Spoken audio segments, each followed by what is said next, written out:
Today, it is my great honor and privilege to get to do our message together. This is so fun, and you look great, babe. Okay. Come on. Okay, stop. I like your hair. Stop.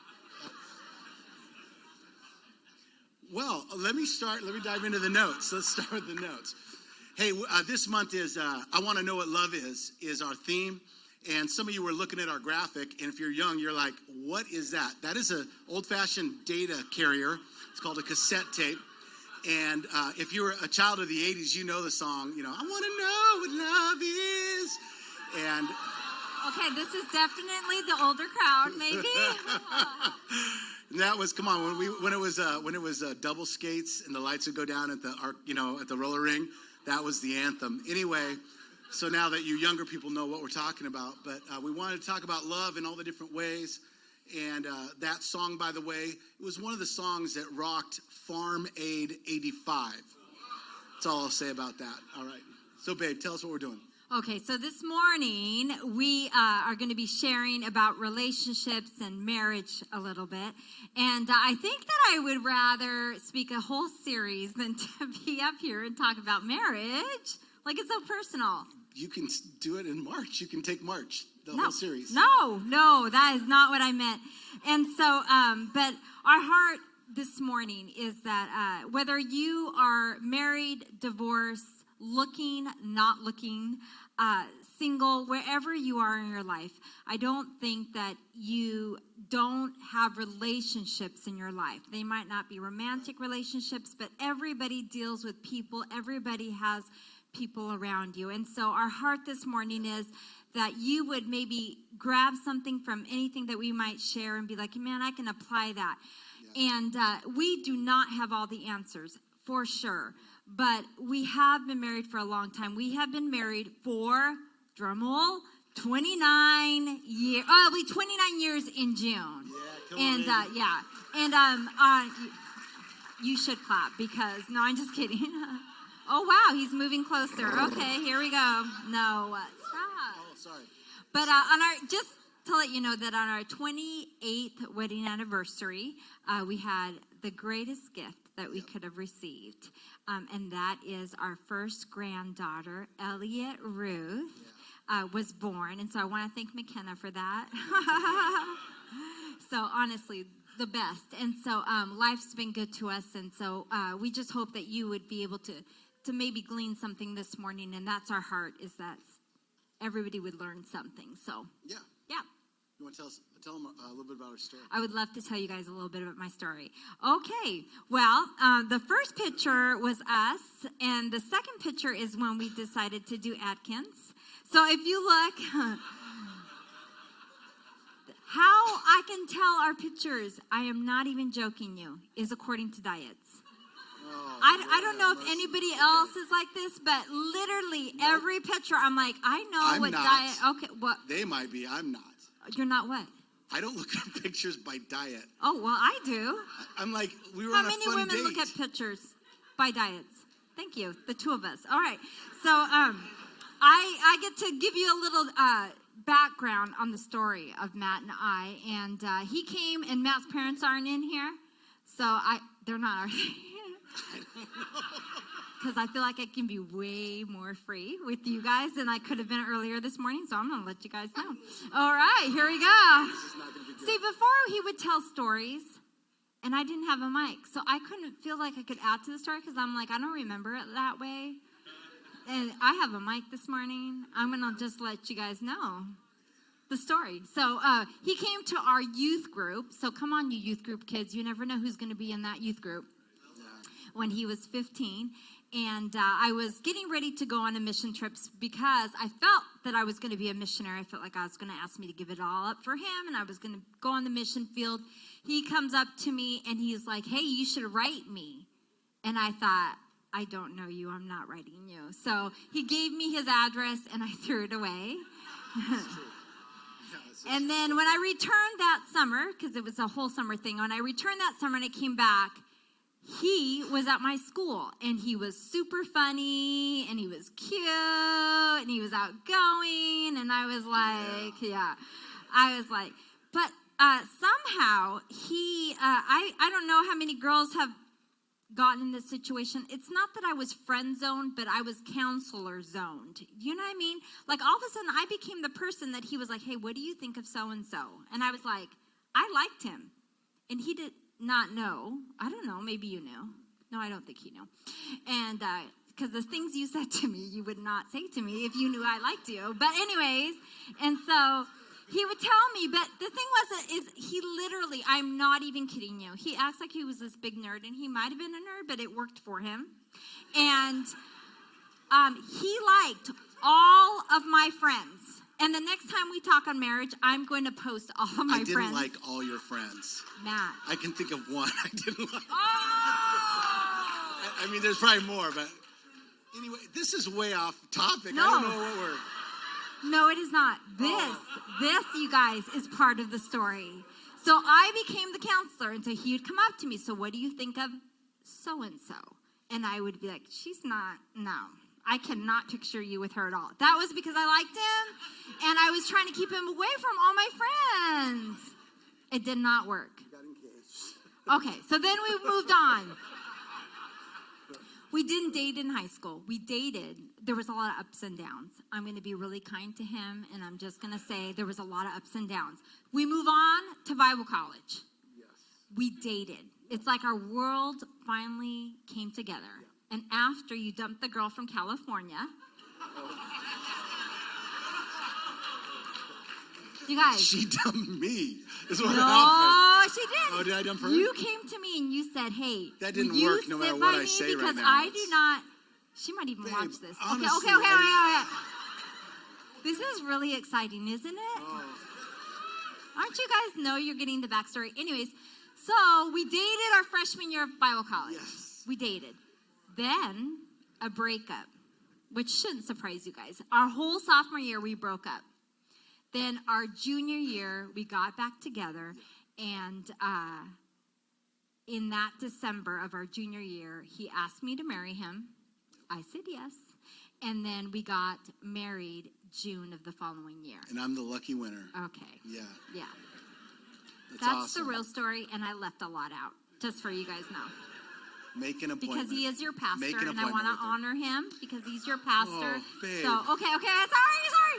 It's so much fun having the mic for this.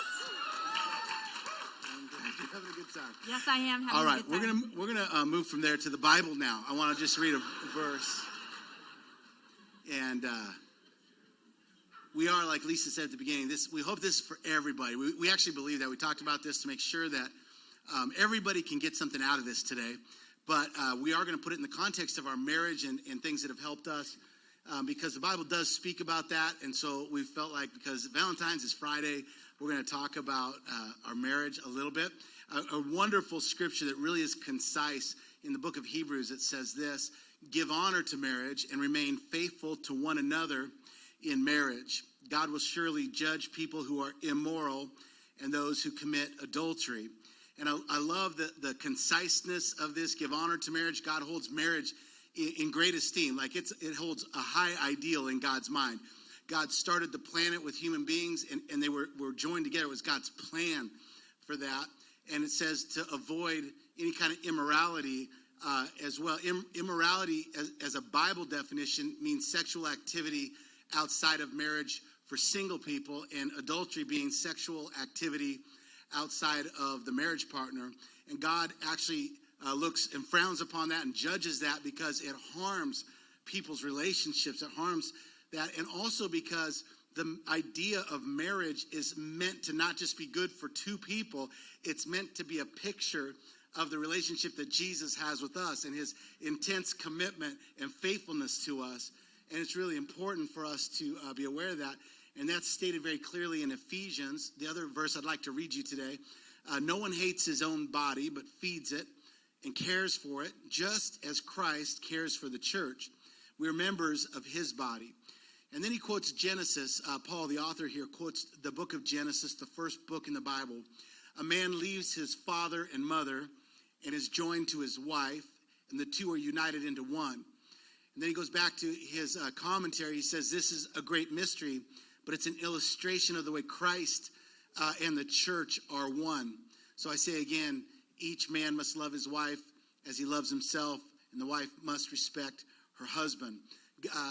Marriage is honorable. It's a wonderful thing. Our culture tears it down sometimes, makes fun of it, mocks married men, sometimes makes fun of or pokes light at married women in certain ways, and acts like freedom is found outside of that and doing whatever you want. But really, God's ideal, and he puts honor on marriage. There's something in that we should look to and go, this is an honorable thing that God has for our communities, and it's wonderful. So with that, we decided we're going to do Molt top 6 tips for a great marriage.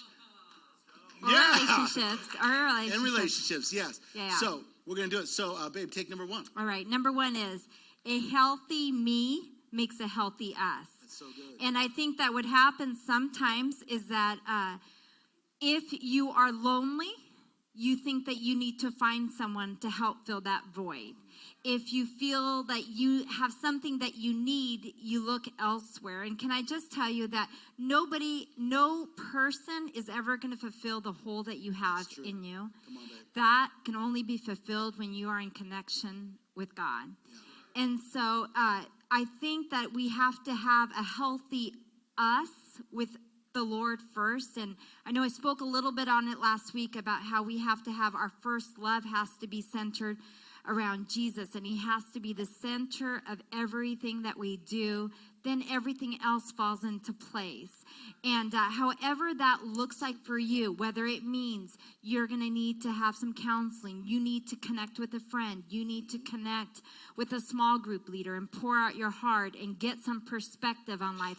However that is that needs you to get to a healthy spot, that has to be the number 1, because you will never be a good, healthy individual inside a marriage if you can't just be a healthy individual on your own. If you are broken, if you have places in your life that you are not healed, you just will carry that on into a relationship.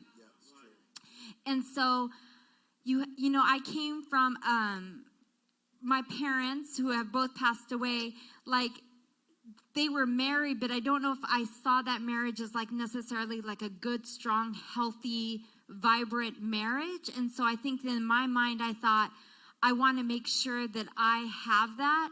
And so I didn't come from that. But I knew what I wanted, and I knew that I could get that way if I connected with a living God that changed me, that transformed me, that I kept at the center of it, that he would do that in me, and then I would be able to bring that into a marriage. Yeah. I would just add that, like, a lot of us got married and we weren't healthy. And so we're working on it now, but still you can get healthy because a healthy me makes a healthy us. Right.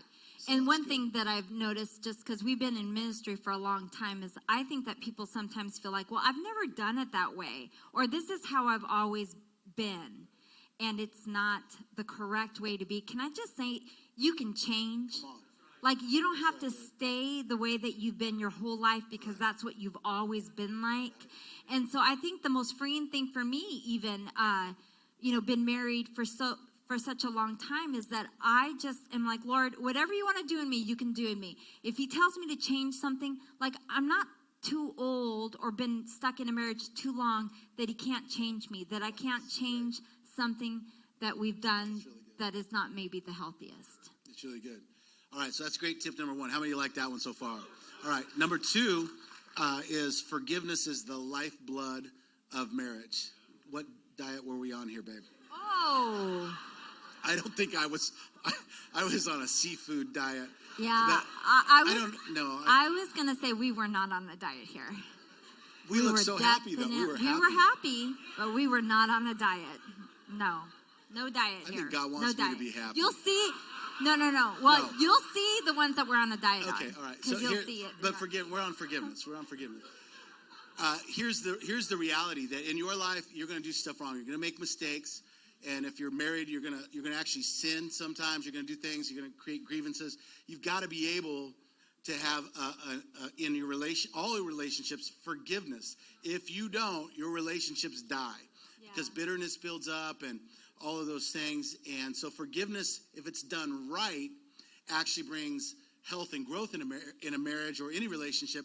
If it's not done right, it really fosters something bad. And a lot of times people look at forgiveness as, well, I don't want to forgive them because I'm not just going to condone their behavior. And I found two great quotes. I'm going to share both of them with you this morning on forgiveness. This was just this year in some reading I've been doing.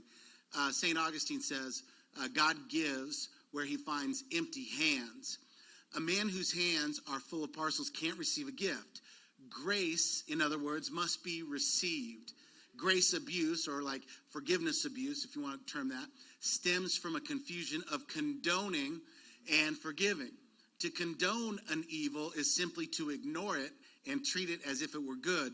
But forgiveness needs to be accepted as well as offered if it is to be complete. And a man who admits no guilt, his hands are full of parcels, so to speak, cannot accept forgiveness. So I think that forgiveness is key. Let me give you the other quote on forgiveness that's so key in case you're having a hard time forgiving. He who cannot forgive another breaks the bridge over which he must pass himself. And you're going to need forgiveness in your marriage. So you might not want to give it to your spouse for something they did that hurt you, but at one point you're going to do them wrong, and you're going to need that bridge to be strong. And so we've got to practice forgiveness in our marriage for sure. And to make it real simple, forgiveness looks like this. I do something, and this is literal. I do something wrong, and I admit it. Babe, I did this wrong. Would you forgive me? So I'm asking for forgiveness. Second step is Lisa offers forgiveness to me. And sometimes, depending on what it is, there's, it's not just always been like an immediate. It's been like, I'm probably going to get there, but I need an hour. I need I need a little bit of time just to process this. But Lisa will give me forgiveness. And then I don't get to keep begging for forgiveness. I got to accept the forgiveness. So it's a 3-step part. And if that's done and practiced in a marriage or in any relationship, really, where you hurt somebody, that will bring life to that. Well, and I think that, as if you're a Christian here today, like forgiveness is a part of who we are. It should be a part of who we are. I'm not saying that it's not easy. Like, it's not always easy, but it can always be done. And so I think of this scripture often when we think of forgiveness. It's Colossians 3:13. It says, make allowance for each other's faults. Matt is not perfect. And forgive anyone who offends you. Matt sometimes does. Remember, the Lord gave you, so you must forgive others. And I think that when my children were little, however they would act, I wanted to make sure that they learned that we treat each other at that round table, at that kitchen table, the best. I did not like it when I would see married people treat their wives poorly and just be like snapping at them, and then somebody walks up to them, and then they would just be like, hey, what can I do to help you? And I'd be like, what is that? Like, he treats me well, and I treat him well because we're a unit, and he is so important to me that I'm not going to have a stranger be more important to me and treat them better than I would my own husband. And that was the same for my kids. Even though, we might not always be perfect at it, that is our goal, that we treat those closest to us the best. It's so good. More That's than really a stranger. Good. Yeah. All right, so that leads into tip number 3, which is communication. Yep. Communication is key. You got to trust each other enough to communicate. And I know I can tell you the things. Why are you laughing? Oh, this was MetaFast. Has anybody done MetaFast? You eat out of a packet. No wonder Matt and I were so skinny. Like, it was a packet of 100 calories each, packet every 3 hours. We were dying there. Eat. That's us dying. But look how chiseled we are here. Anyways, honestly, it wasn't the best diet, but it worked. Okay, so communication is key. You have to be able to communicate to each other. And I think that sometimes when Matt communicates to me, if it's something that upsets me and he's trying to communicate to me, this is what I do. I'm thinking in my head as he is talking, this. Like, I'm thinking of how I'm going to come back at him to let him know that his thought, that what he is saying is incorrect, and I'm not listening at all. And I think sometimes we have to stop, and communication is actually listening to the person and not just talking. Like, it's easy, for some of us, it might be easy to verbally communicate what we're feeling, how we're feeling, and why you're wrong. But sometimes we just need to be quiet and listen to what the other person is saying without feeling like we have to have a response so quickly back to let them know how wrong they are. Yeah. One of the things that was a real practical thing for us when we were first married, we did not agree upon how we were going to raise our kids and what kind of discipline we were going to do. Came from very different backgrounds on that issue. And so that was... I didn't need as much discipline probably as you. I'm just kidding. That was a joke. Nobody laughed. Sorry. Yeah.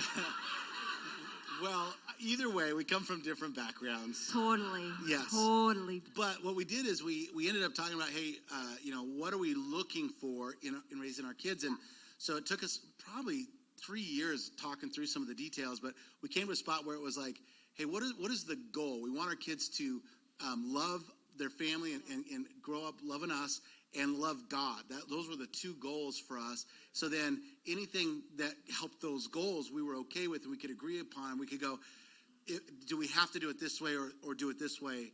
We just want this goal as long as we got there. And so that was really a challenge for us. So communication and being able to really listen and try to think what is the goal that we're trying to get to, kind of it just worked out in our life that way. All right, number 4 of 6. You guys with us? Doing good? Number 4 is this. Find help. Now, this is a picture, just so you know, of the day that they prayed over us from our old church to send us out here. So just no diet here, guys. No diet. No judgment. Thank you. Thank you. That's right. That's right. But you got to find help. You got to have people in your life, like in this picture, surround you, pray over you, and are with you. Here's the biggest mistake I think people make in relationships and in marriage in particular is to go, I'm so excited about being married. I'm going to get in this marriage and I can do it myself. I can figure it out. Yeah. And if you live your life with your limited knowledge and never get outside help, you're a fool. You will never grow beyond where you're at now. Yeah. And all of us need outside help to speak into our lives. And so what I think would be really great is if really smart would be if you found, let's say you're married and you're 25. Find a couple that's like 35, had a kid or two, and a little bit ahead of you, and let them be a great example to you. Look at some couples that have a great marriage that you want to emulate, and then you on your dime go, hey, can I buy you a cup of coffee, and in exchange get some tricks of the trade on how you do your marriage. And here's what happens when you sit down with somebody, if you're honest, and you go, hey, can I just ask, what did you do? This is what we're struggling with. I just need some help. Sometimes the answers are really simple, but you just don't know the answer. But the person maybe older, wiser, been through it, might have a simple answer. And you go, oh, gosh, that was so help us. And so you got to find help. And guaranteed, if you are asking somebody older than you or wiser about how to do something in your marriage, and they ask somebody else, that they got it from somebody else. And so we just got to have that humility in life to be learners and to ask for help where we need it. So go find help. We were talking last night about this, and you said you thought this might be the most important thing. One of them is to actually get help. Well, I did. I think sometimes I don't know if we're prideful or we feel like we want to act like we have it all together, and so you don't want to seek outside help as if that's going to show that you are whatever. And I think that that is sad because I think that God allows people in our life to be Jesus to us. I mean, we've got incredible marriage pastors, and we have an incredible team of people that can help you walk through things. And I think the biggest lie of the enemy is when he can isolate you and make you feel like you're the only one struggling with that, so therefore you shouldn't talk to anybody, and so you just are kind of in this world that you feel like you can't let somebody in. And man, if we could just be a church that just can be real and just be like, hey, I need help. Yes. I'm not okay in this, and I need someone to come alongside me. If we could take that position, we would be some really free people to be all that God has called us to be. And so I know you are so smart and wise and pretty. Oh. You're doing great. Is she not doing great? Stop. No, you are doing really good. I'm not going to preach more. So, but anyways, and I thought, in my own life growing up, I was in church a lot, and I was very close to my youth pastor, who ended up being our pastor, Pastor Bob McGregor. And I would watch his family. He had 4 daughters, and I saw them have all their kids. I watched how he related to his wife. I saw how he dealt with his daughters, and I just was kind of just watching. And I think that, man, if you're single in here, or you're younger, or even if you're older, watch what other people do. There's value in that, and you can actually pick up quite a bit by just seeing how other people relate. And so, man, let's not be prideful or act like we have it all together. Let's just be real with each other. Number 5. You guys ready? Yeah. Okay, this is serve each other. Now, I know I made a lot of jokes about Matt and his past love life. But this has nothing to do with that. No, there was no diet here at all. Okay, every picture, though. Yeah, but look. Okay, but. Okay. I was sorry. We're running out of time. Oh, sorry. Okay, so serve each other is number 5. And I think that Matt actually has done this really well in my life. I have never felt second to the church, second to my kids, second to other friends, to his dreams. He has always served me and served me well. And so I can honestly say that he loves me as number 1. And I have never had to compete for that. And how I know that is, for me, he serves me. He does things for me that would mean a lot to me. And, he might be in this serious discussion, and I might be like, hey, did you take out the trash? Because you were supposed to take it out. And he, instead of being irritated, which I think a lot of people might be irritated at that, he would not respond to that in irritation. Well, sometimes he might, but most of the time he would be like, yeah, I totally did that. Now, back to what I wanted to tell you, and he just kind of goes back in that. And this is just a small thing, but I have this counter, and it has wire baskets, and so I put all my products on there, and like hairspray and lotions and all that, and it always tips because it's on a wire basket. He went and put this little cardboard thingy so that they wouldn't tip over, and he was like, I just thought that would work better for you. And I know that's really small, but that's kind of what he does for me. He does things that would bless me, that I don't even ask for, but that he knows, hey, this would help you. And so I appreciate that he serves me, because it makes me love him, because I'm he cares about me. And I know that there's different love languages, and you can hit those, but yeah, so serve your spouse. If you love someone, serve them. Yeah, that's great. So there was a book that we came across a long time ago. Some of you know it. It's the 5 love languages, and what it describes is 5 different ways people receive love, and it's usually the main way that they also show love. And so these are the 5. You're either primarily a time person, you spend time with them, you feel loved, or a words of affirmation, or you might be affection, or you might be acts of service, or you might be a gifts person.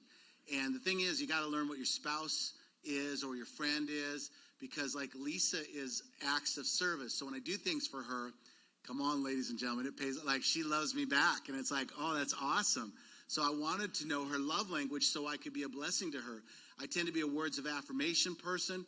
So I tend to give her a lot of words of affirmation, but that doesn't do as much for her as when I do an act of service for her. So you got to learn that in the people in your life that you love, and then you can serve them well. All right, the last one is this, and it's, you got to fight for your marriage. Now, this is no diet conversation here. This is just no, because that was 2 weeks ago. We just look good there. I think we look happy. We're in front of a bagel shop at the beach, and God bless America. Okay, you got to fight for the marriage.